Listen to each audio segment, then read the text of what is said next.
जहां ज्यादातर billionaires yacht, villa, sports car खरीदते हैं, वहीं इस बिलियनियर ने पॉडकास्ट का सेटअप खरीदा है। जहां ज्यादातर क्रिएटर्स यूट्यूब पर अमीर होने की ट्राई कर रहे हैं, वहीं निखिल कामत इसका एकदम ऑपोजिट कर रहे हैं। उनके पास वेल्थ है, फेम है, सक्सेस है, तो आखिर क्यों वो घंटों लगाकर YouTube पर वीडियोस बना रहे हैं? सुनने में तो बेवकूफ़ी लग रही है, but may be a guy with $2.6 billion net worth know something about YouTube that most of us don't। और आज की इस वीडियो में मैं यही डिकोड करने वाला हूँ कि आखिर क्यों निखिल कामत बिलियनियर बनने के बाद अब यूट्यूबर बन रहे हैं और हम उनसे क्या सीख सकते हैं। देखो, निखिल कामत को ना कोई YouTube एडसेंस की जरूरत है, ये लिटरली समुंदर में पानी डालने जैसा होगा। ना उनको कोई ईगो प्रॉब्लम्स है, बहुत ही हम्बल प्रोफाइल वो रखते हैं, और ना ही उनको कोई व्यूज की जरूरत है। और ये चीज दिखती भी है क्योंकि ना उनके कोई थंबनेल बहुत ज्यादा क्लिक बेट वाले होते हैं, ना वो कोई कंट्रोवर्सी करते हैं, ना ही वो कोई शॉर्ट्स डालते हैं वायरल होने के लिए, तो उनको व्यूज की भी कोई भी जरूरत नहीं है। बट वो एक ऐसा गेम खेल रहे हैं जिसके बारे में ज्यादातर लोगों को नहीं पता, और अगर आपने आज ये पूरी वीडियो देख ली तो आपको कुछ ऐसा दिख जाएगा जो कि ज्यादातर लोगों को नहीं दिखता। तो जिसको नहीं पता निखिल कामत कौन है, तो मैं थोड़ी सी स्टोरी बता देता हूँ निखिल कामत की। तो निखिल कामत ने 16 से 17 साल की उम्र में ही स्कूल ड्रॉप आउट कर दिया था, और उसके बाद इन्होंने कॉल सेंटर में जॉब स्टार्ट कर दी थी, जहां पर इनको सिर्फ 8,000 रुपए मिलते थे। कॉल सेंटर में जॉब करने के साथ साथ इन्होंने स्टॉक ट्रेडिंग शुरू कर दी, एक ट्रेडर बन गए, और इनको धीरे धीरे रिटर्न्स मिलने लग गए ट्रेडिंग के अंदर, तो एक फुल टाइम ट्रेडर बन गए। फिर कुछ साल तक ये एज अ ट्रेडर ही पैसे कमा रहे थे। उसके बाद इन्होंने जीरो द स्टार्ट कर दिया, मतलब इन्होंने एक ऐसा सॉफ्टवेयर बनाया जिसमें बाकी लोग आराम से स्टॉक ट्रेडिंग कर सके। ये स्टॉक ब्रोकर बन गए बेसिकली, और इन्होंने जीरो मार्केटिंग के साथ ये कंपनी स्टार्ट करी थी। और आज 10 से 15 साल बाद ये कंपनी इंडिया की बिगेस्ट स्टॉक ट्रेडिंग ऐप है, एंड इतने सारे लोग इस पर पैसे डालते हैं, पूरी फाइनेंस से रिलेटेड है, इसके थ्रू स्टॉक्स में इन्वेस्ट करते हैं, एंड इतनी ज्यादा नेटवर्थ बन गई है इस कंपनी की, और इसके साथ साथ इनके फाउंडर्स की भी, कि आज निखिल कामत एक बिलियनियर है। बट फिर 2023 में निखिल कामत बहुत ही अलग चीज करते हैं, और वो अपना खुद का यूट्यूब चैनल शुरू करते हैं, एंड अब वो एक यूट्यूबर भी बन चुके हैं। बट सही बताऊं, उनको यूट्यूब की कोई भी जरूरत नहीं है, बट फिर भी वो एक यूट्यूबर है। तो मैं इसके पीछे के 3 मेन रीजंस आपको बता देता हूँ। सबसे पहला है influence is greater than income. एक टाइम के बाद जब आपके पास अंधा पैसा जाता है, आप बिलियनियर मल्टी मिलियनियर बन जाते हो, तो उसके बाद जो लोग हैं वो पावर क्रेव करते हैं। उनको अपनी सॉफ्ट पावर चाहिए होती है, वो नैरेटिव कंट्रोल करना चाहते हैं, अपना इन्फ्लुएंस दिखाना चाहते हैं कि जो वो बोलेंगे उसके बारे में लोग सुनेंगे। जैसे आज अगर निखिल कामत बैंगलोर बॉय की टी शर्ट बेचना शुरू करते हैं, जो कि वो बहुत टाइम से पहन रहे हैं, तो भाई कुछ ही सेकंड्स में उनका जो स्टॉक होगा वो आउट ऑफ स्टॉक चला जाएगा। ऐसे अगर वो बोलते हैं कि यार ये वाला स्टॉक मेरे को अच्छा लग रहा है, इस ब्रांड में इन्वेस्ट करो, तो लोग उसमें इन्वेस्ट करेंगे। अगर वो कहते हैं कि मैं कल को ये ब्रांड शुरू कर रहा हूँ, आप जाके चेकआउट करो, तो बहुत सारे लोग उनका नया ब्रांड चेकआउट जरूर करेंगे। और इसी को कहते हैं इन्फ्लुएंस, जो कि पैसों से नहीं आ पाती। और वो भी छोड़ो, आजकल इतने सारे लोग निखिल कामत को पहचानने लग गए हैं कि वो लाइन में अलग ही दिखते हैं।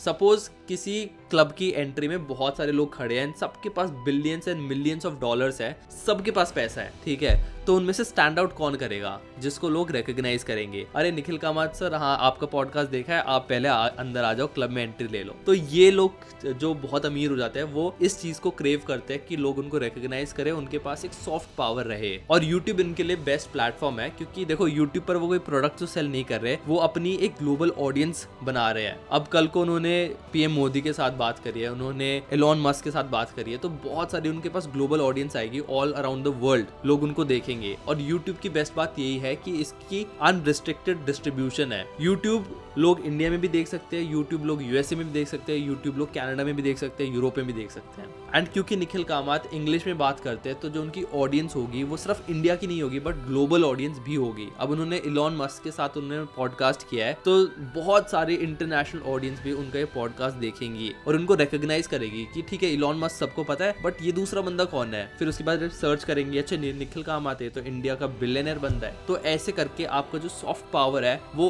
ग्लोबल ऑडियंस के साथ भी मेल खाता है। तो हमें तो ऐसा लगता है कि यूट्यूब चैनल है, बट एक्चुअल में it is a long term reputation engine जो कि निखिल कामत बना रहे हैं। एक कॉन्वर्सेशन जो उन्होंने बिल गेट्स के साथ करी थी, वो भाई 100 वायरल शॉर्ट से भी कई ज्यादा वैल्यूएबल है, जितना टाइम उनको बिल गेट्स के साथ मिला था।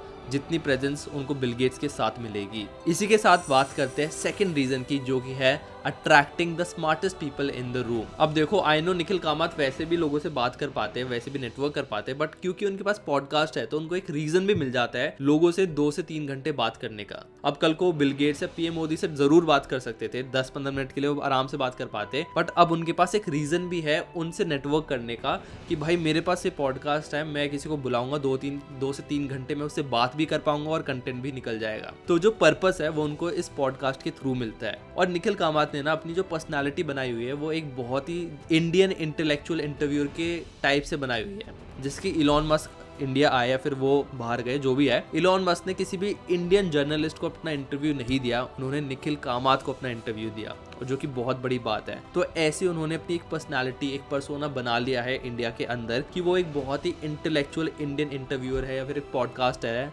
और साथ साथ एक बिलियनर भी हैं। और देखो भाई, इस चीज से उनको कितना ज्यादा फायदा हुआ है। इतने सारे इंडियन एंटरप्रेन्योर्स को तो वो अपने शो पर लेकर ही आए हैं, जिससे उनकी नेटवर्किंग बहुत बढ़िया हो गई। इसके साथ साथ वो ग्लोबल स्टार्स को भी लेके आ रहे हैं, जैसे बिल गेट्स हो गया, कुमार बिरला हो गया, इलॉन मस्क हो गया। उसके बाद पॉलिटिकल पावर में भी वो घुस रहे हैं। पीएम मोदी को लिया यार, मतलब कोई भी पॉडकास्टर अपने शो पर नहीं लेके आ पाया पीएम मोदी को, बट निखिल कामत लेके आ पाया क्योंकि वो एक बिलियनर है, उनके कनेक्शंस बहुत अच्छे हैं। और अब बात करते हैं थर्ड रीजन की, जो कि बहुत ही ज्यादा इंपॉर्टेंट है, आपको भी समझ लेनी चाहिए अच्छे से। वो है creators are the new celebrities. आज की जो दुनिया है ना, वो क्रिएटर्स को, यूट्यूबर्स एंड कंटेंट क्रिएटर्स को एक्टर एंड एक्ट्रेसेस से भी ज्यादा रिस्पेक्ट कर रही है। इसलिए तो बहुत सारे एक्टर और एक्ट्रेसेस अपने यूट्यूब चैनल बना रहे हैं। इसके बारे में मैंने वीडियो भी बनाई थी, ये वाली वीडियो आप जाकर चेकआउट कर सकते हो इस वीडियो के बाद। बट क्रिएटर्स की वैल्यू ना आजकल कहीं ना कहीं एक्टर्स से ऊपर हो गई है।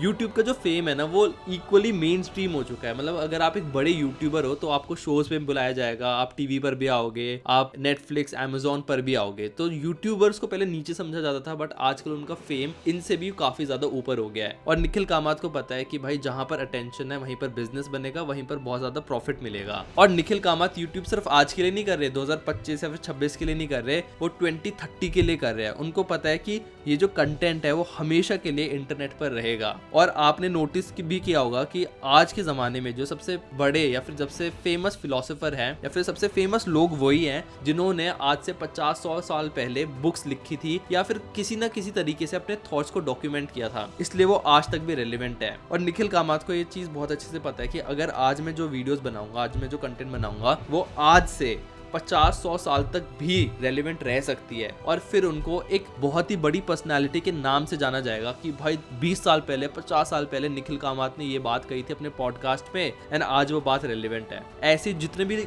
लेजेंडरी फिलोसोफर्स थे वो आज के ज़माने में इसलिए नोन है क्योंकि उन्होंने अपने थॉट्स को डॉक्यूमेंट किया था। तो ये बहुत ही इंपॉर्टेंट चीज़ है कि आप अपने काम को, अपने थॉट्स को डॉक्यूमेंट करो, ऐसे ही एक लेगेसी बनती है। कल को हो सकता है कि ज़ीरोधा ना रहे, मार्केट चेंज हो जाए, टेक चेंज हो जाए, बट एक चीज़ जो हमेशा रहेगी वो है आपकी पर्सनल ब्रांड, वो है आपकी लेगेसी। तो ये थे 3 रीजंस जिसकी वजह से निखिल कामत बहुत एक्टिवली घंटों लगाकर YouTube वीडियोस बना रहे हैं। बट हम एज ए नॉर्मल ऑडियंस या क्रिएटर उनसे 3 से 5 बात सीख सकते हैं। सबसे पहला है consistency is greater than virality. देखो, वो कोई भी कंट्रोवर्सी नहीं करते, वो बहुत सारे शॉर्ट्स नहीं बनाते अपने लॉन्ग फॉर्म के, वो सिर्फ और सिर्फ अपनी कंसिस्टेंसी पर फोकस्ड है, बहुत रेगुलरली वीडियोस डालते हैं, बिलियनियर होने के बाद भी, इतने बिजी होने के बाद भी। दूसरी चीज है authenticity is greater than clickbait. बहुत ही ऑथेंटिक वो कंटेंट बनाते हैं, कोई भी क्लिकबेट नहीं होता। बहुत सारे लोग ट्राई करते हैं क्लिकबेट करने के लिए, बट वो कहीं ना कहीं आपकी इमेज को डैमेज करता है। तीसरा है curiosity is greater than ego. मैंने निखिल कामत के पॉडकास्ट में बहुत बार देखा है कि वो खुद